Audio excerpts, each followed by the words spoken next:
Today I'd like to continue our journey through the book of Joshua. We're up to chapter 22, and at this point the land has been conquered. The people are settled in their various areas.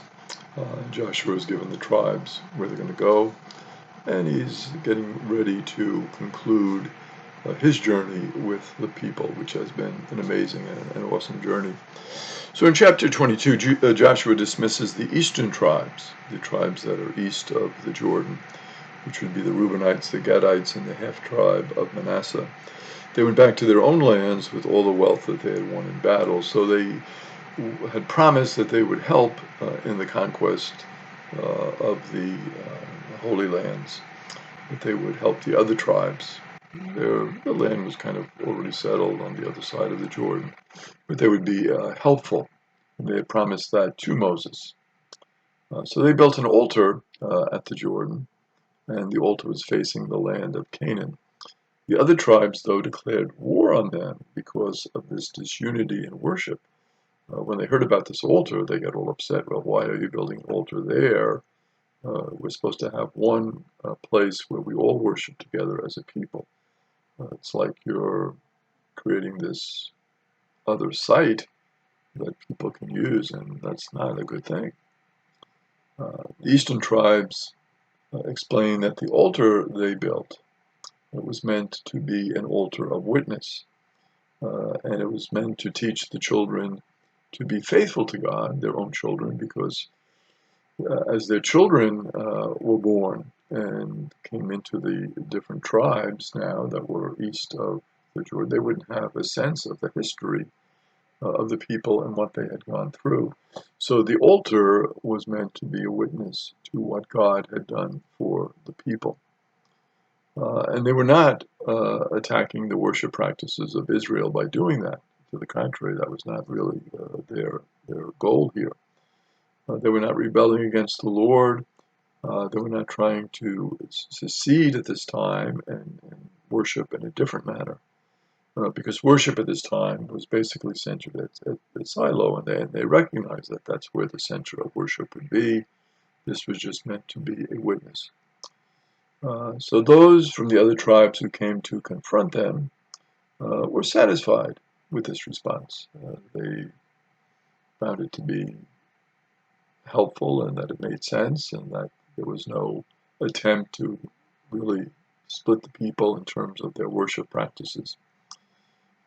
And they were led by Phinehas, who was the son of Eleazar, the priest. So Phinehas was the leader of this group, and Phinehas said, that makes sense. We're satisfied with that explanation. So they decided that they would not wage war on the eastern tribes. It seems that these lands were lost to the Israelites and to their control probably before the Assyrian invasion of the north in the 8th century BC. So originally controlled by these 2.5 tribes, the Reubenites, the Gadites, and the half-tribe of Manasseh, but at some point they lost control of these lands and they were no longer in possession of those tribes at this time. So we see that there's an historical back and forth here in terms of the lands. They named the altar that they had constructed a witness, said in Hebrew. This shows the importance of worship being centered in Canaan and also the growing marginalization of the Transjordan tribes. So this was the really historical kernel behind this teaching in Joshua 22, that worship was going to be in the Holy Land and centered in one area where the people could come and worship. And of course, later on, we know it becomes Jerusalem. And this is written down, of course, at a time when this had all been settled as to where they would worship. And also the fact that these Transjordan tribes were not really significant and important later on in the history of the people. So this again would be an indication of the beginnings of that.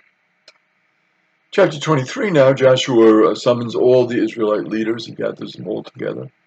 And he told them really that God was the one who was fighting for them.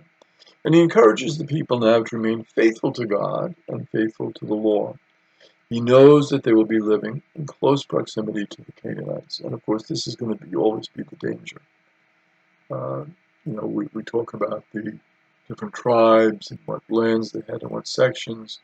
And you can almost get this idealized picture. Well, it's just the Israelites in those particular towns and cities and lands, and they were living by themselves.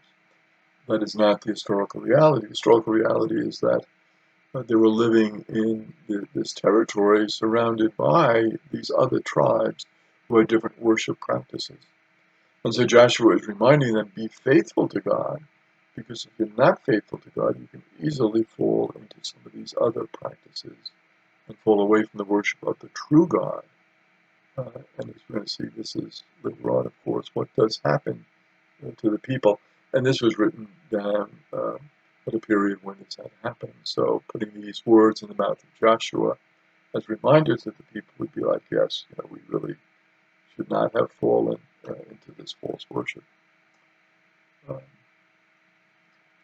Joshua's farewell address that he gives to the people, his famous farewell address here, parallels the farewell address that Moses gave to the people and that David is going to give to the people in the book of Kings. So we see the historical background for this and the parallels that are going to happen in terms of other great leaders. Moses, obviously a great leader, Joshua, a great leader of the people, and David, a great king of the people. And Joshua tells the people during his farewell address that all the promises that God has made to the people, all these promises have been fulfilled. So God has held nothing back. God made promises as part of the covenant. God said, I will bring you to this new land. And God has fulfilled that promise. And again, this was an important reminder for the people. Because like any people, they tend to forget. Well, that happened in the past. Let's just forget about it. Let's move on. And they forget the faithfulness of God in terms of keeping promises. And many times in our own life, this can happen to us as well. We make a promise, we make it in the past, and sometimes we can forget that promise. Or if somebody has made a promise to us and fulfilled that promise, sometimes we forget or take for granted their faithfulness. So we see here the primary teaching is about the faithfulness of God in keeping the promises that God has made. God will be faithful. God will be truthful to those promises. And I think as we reflect on our own life, the important teaching here is the importance of making promises, the importance of keeping those promises, and the importance of cherishing those in our life who have been faithful to their promises.